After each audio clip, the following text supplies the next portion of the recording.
Il est plus que 18h à Kinshasa, capitale de la République démocratique du Congo. Madame, Messieurs, bienvenue dans Kinshasa Direct ce soir. Eh bien, nous allons revenir sur deux sujets qui vous préoccupent et qui nous préoccupent aussi aujourd'hui.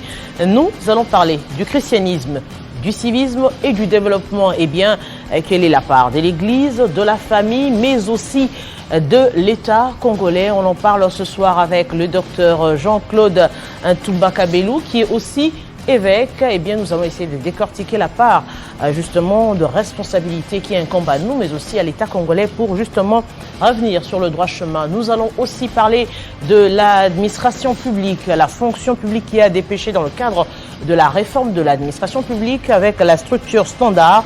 Eh bien, cette structure semble poser problème au ministère des Mines qui ne semble pas être en harmonie avec la fonction publique justement pour placer ses agents. Et ce soir, nous recevons Henri Kanakana qui est président de la transparence et justice sociale justement, qui représente ces agents de la fonction publique commis au ministère des Mines. L'actualité nous préoccupe et vous préoccupe aussi. Les grandes idées de l'actualité, c'est tout de suite avec Jenny Kayembe qui j'ai dit bonsoir. Bonsoir, Arlette Boutella, bonsoir à tous et bienvenue sur Télé 50 si vous nous rejoignez.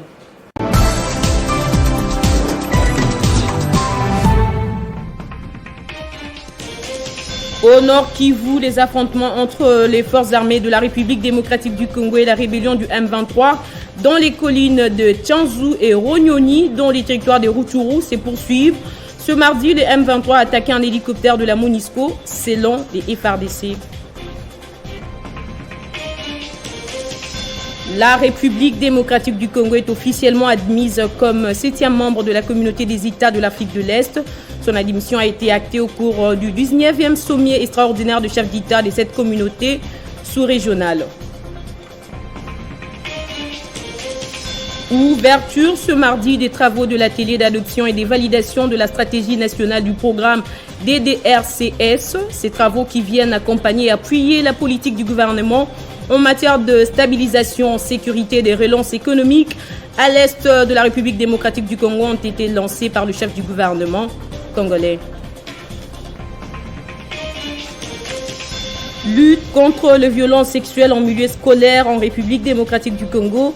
Un atelier de mutualisation des efforts a été lancé ce jour par le ministre de l'EPST, Tony Mwaba. Plusieurs experts des différentes structures étatiques et non étatiques réfléchissent afin d'identifier les différentes initiatives de prévention et de réponses contre ces abus. Encore des morts en Ukraine. Des évacuations se poursuivent. Ce mardi, des pourparlers significatifs ont eu lieu en Istanbul. À l'issue de ces séances de travail, la Russie a accepté de réduire son offensive à Kiev.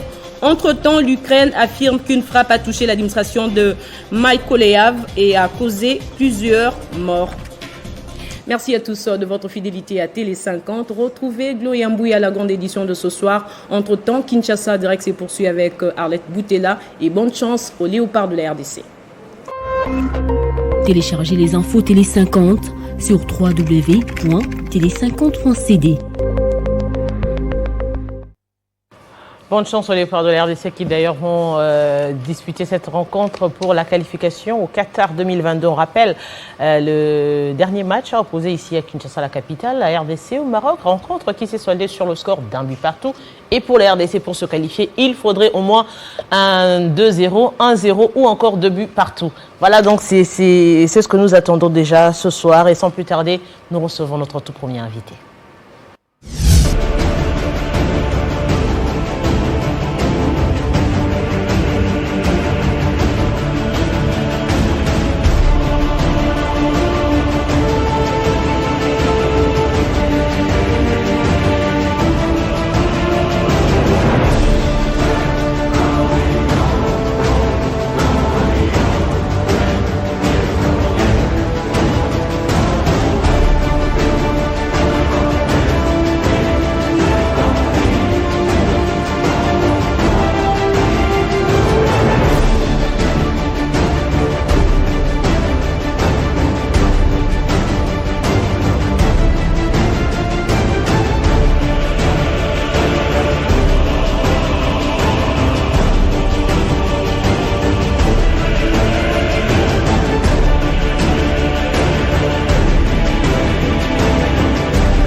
Notre invité ce soir est en même temps écrivain, homme de Dieu, pasteur, évêque, docteur Jean-Claude Toumba Kabelou. Bonjour et bienvenue.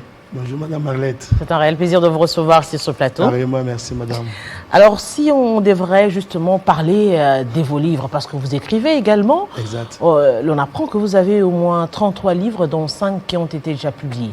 Exact, nous avons pratiquement déjà 34 livres parce que les derniers livres qui est en écriture, c'est christianisme, développement, christianisme, civisme et développement. Eh bien, c'est justement cette thématique que nous avons choisie aussi Effectivement, aujourd'hui pour justement peindre l'image de la société que nous avons actuellement. Aujourd'hui, si on vous demanderait de peindre cette image de la société aujourd'hui, qu'est-ce que vous diriez?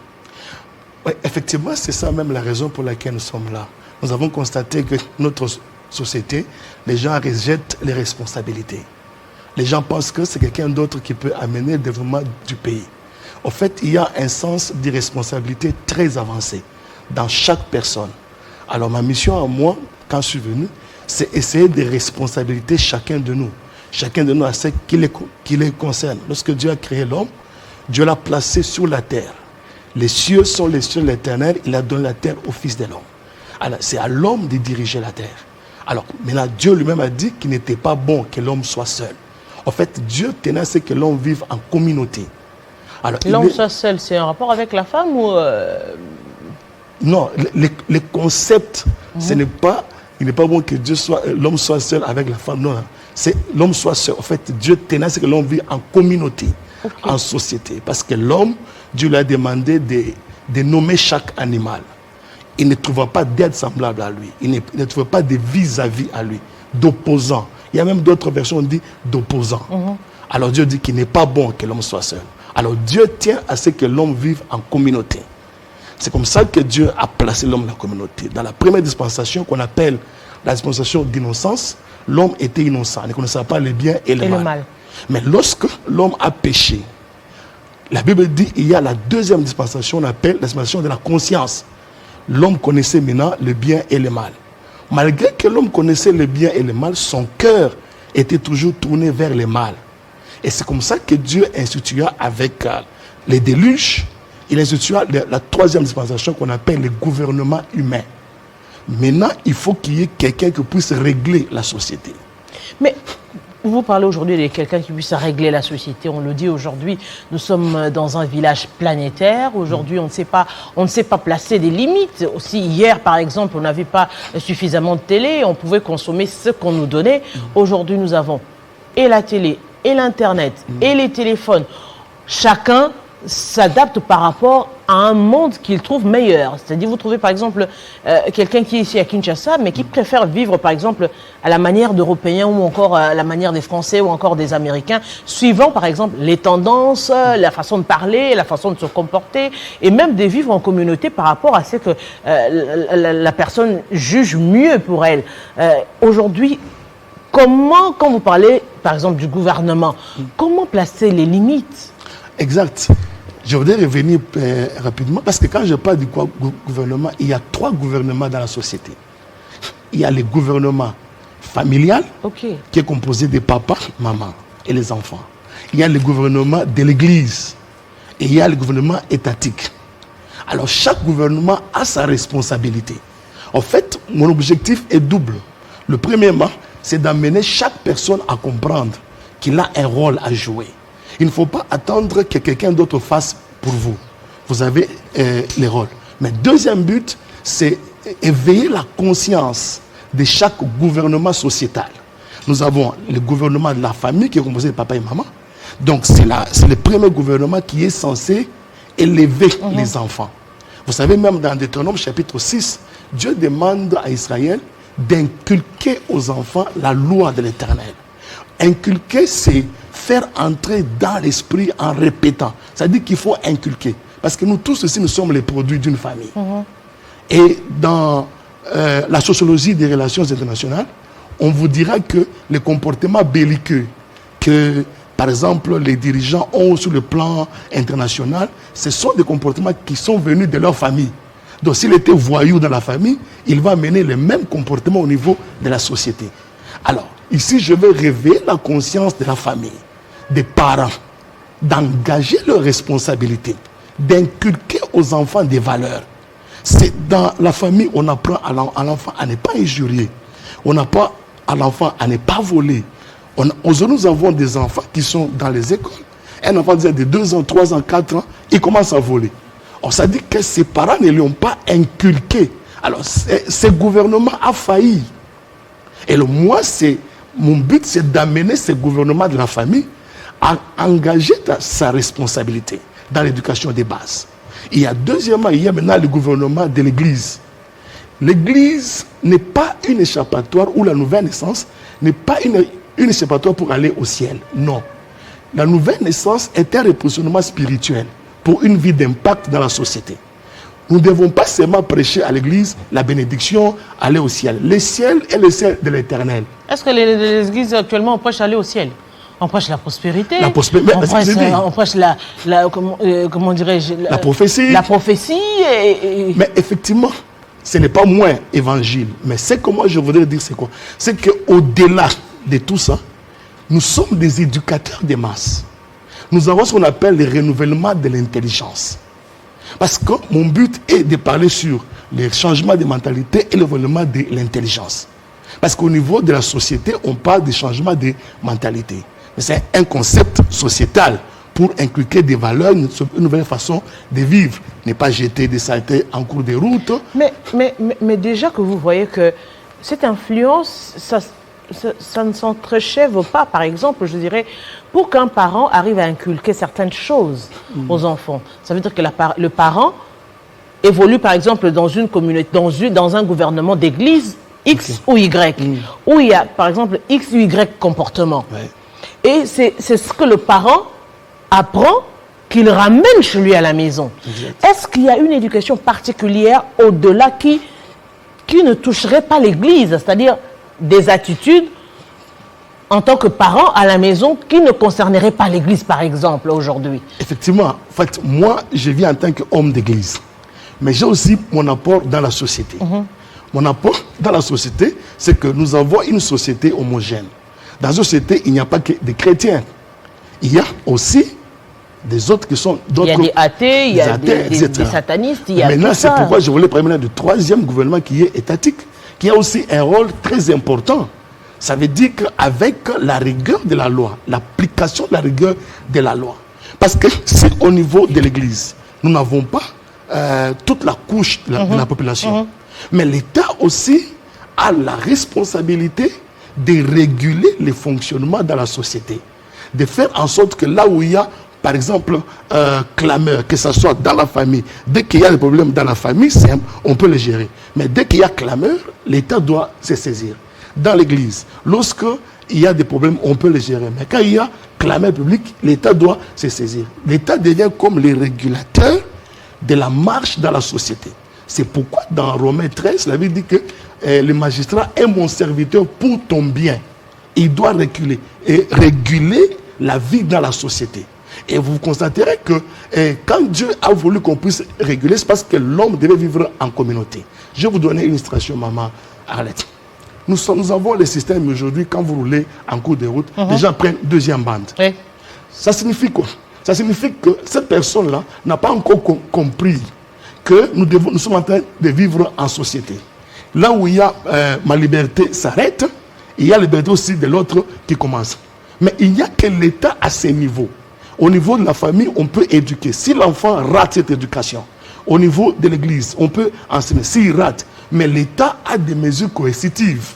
Mais si l'État lui-même est dans ça.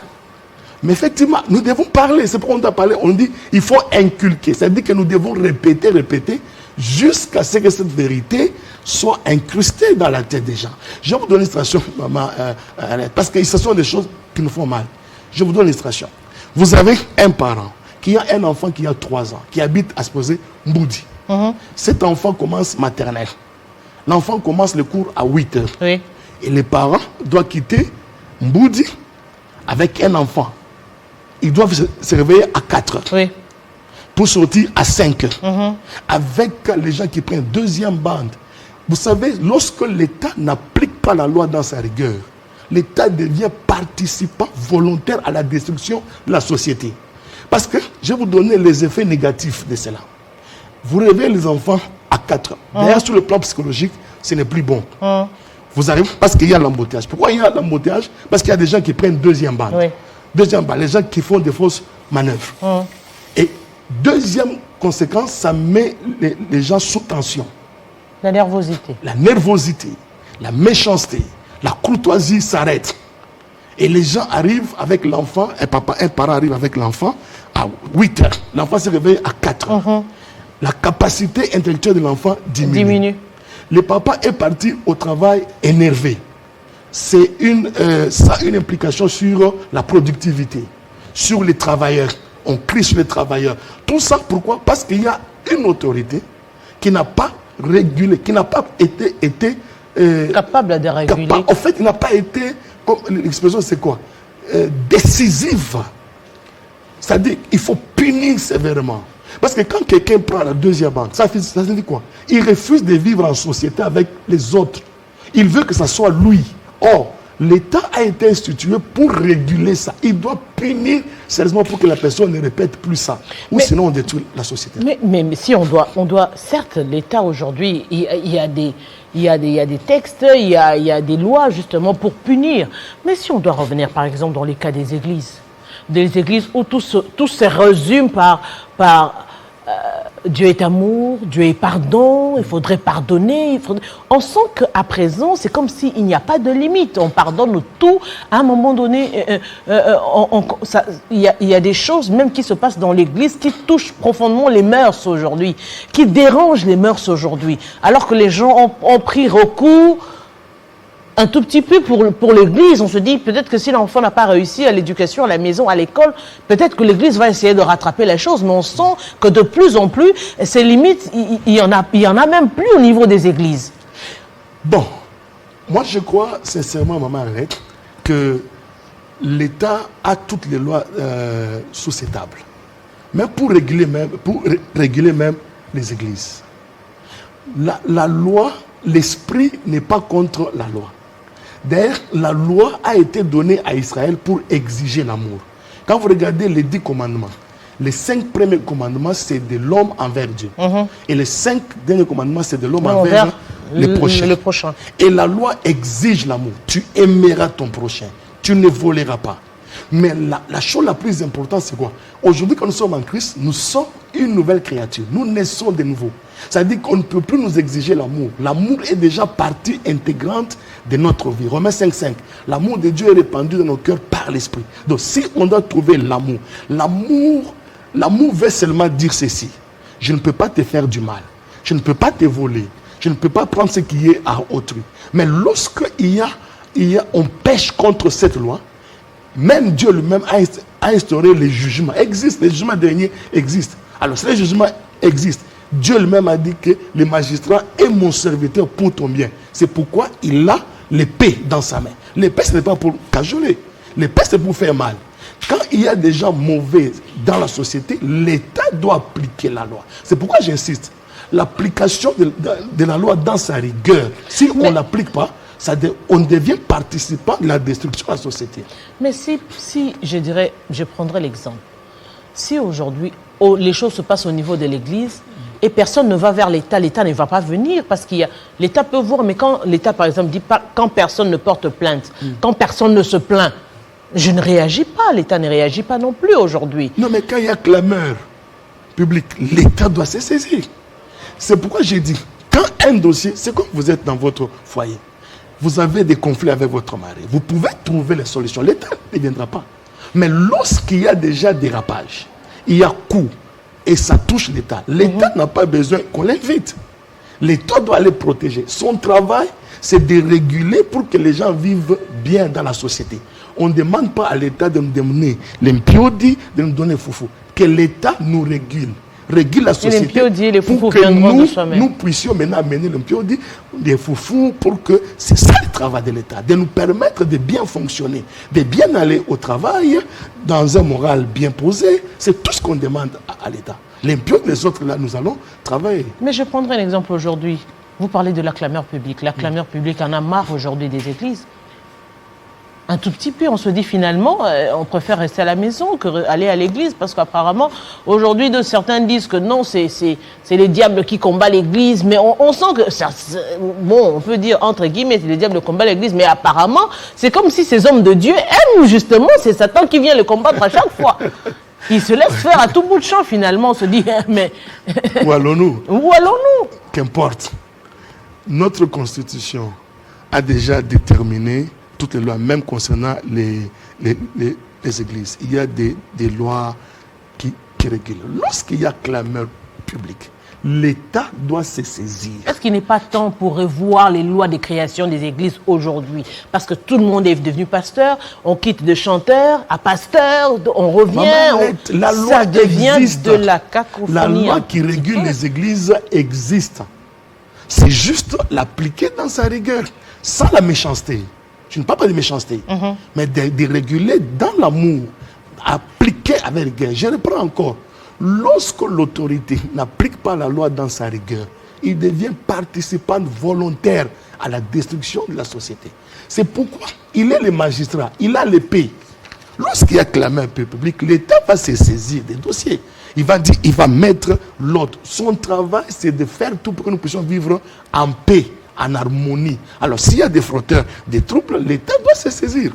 Alors, comment aujourd'hui inculquer la culture biblique? Parce qu'apparemment, ça semble être le moteur qui, je dirais la Bible, où l'on retrouve tout, on retrouve et les lois et... Tout est dedans. Voilà, donc oui. Comment inculquer cette culture biblique? Je reviens à ce que je disais, c'est pourquoi j'ai parlé de la responsabilité de ces trois gouvernements. Il faut que la famille fasse son travail. Nous devons faire des formations. Nous devons parler. On ne doit pas se lasser de parler. Il faut parler. Parce qu'inculquer, c'est faire entrer dans l'esprit en répétant. La vérité doit être répétée pour être retenue. On doit répéter à la famille, à papa, maman. Vous avez la responsabilité d'éduquer les enfants. Les enfants doivent être éduqués. Ils doivent apprendre à ne pas voler à la maison. Ils doivent apprendre la propriété à la maison, à jeter à la poubelle à la maison. Ils doivent apprendre à nettoyer leurs assiettes à la maison. Deuxièmement, les pasteurs, je ne vais pas parler des autres organisations, je parle de nous, Église. Les pasteurs, au-delà des bénédictions, au-delà de quoi prophétie, nous sommes des formateurs de base. Et la Bible, là, a une culture qu'on appelle la culture biblique. Et l'esprit n'est pas contre la loi. C'est à nous d'enseigner maintenant le renouvellement de l'intelligence. Parce que le renouvellement de quoi? L'intelligence a l'extension plus que le changement de mentalité. Le renouvellement de quoi? L'intelligence, il prend l'aspect biblique, nous alignons notre pensée sur la pensée de Dieu, commencer à penser comme Dieu pense, comme Dieu voit, mais cela n'empêche pas d'avoir les valeurs, parce que c'est automatiquement, ça génère les valeurs dans la société. Et puis troisièmement, l'État aussi à son niveau doit faire son travail. Son travail de réguler la vie dans la société et de faire tout ce qui est à son pouvoir pour que les gens vivent en paix. Alors, j'aimerais quand même poser une question, puisque je vous ai également sur le plateau en tant qu'évêque aujourd'hui. L'on n'arrive pas à distinguer le serviteur de Dieu, quand je dis serviteur de Dieu, chrétien, de l'homme, entre guillemets, que l'on suppose être un homme mondain qui ne sert pas Dieu, qui vit dans tout ce qu'on peut dire, tout ce qu'on peut qualifier des pas chrétiens.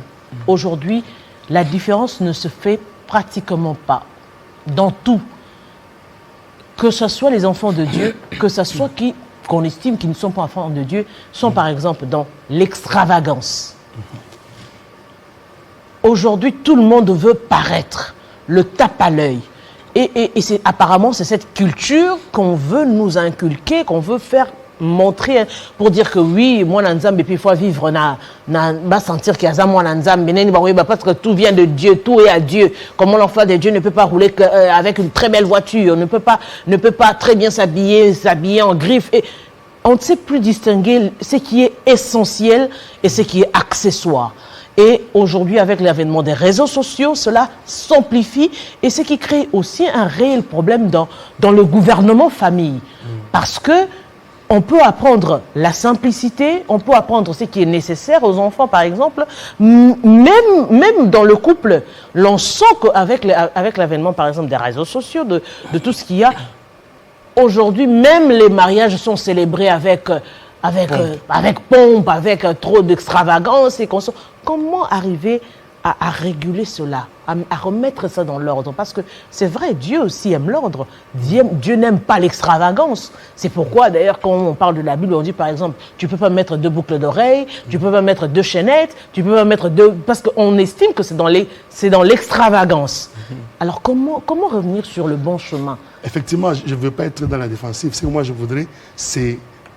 Je suis dans la procédure des curés.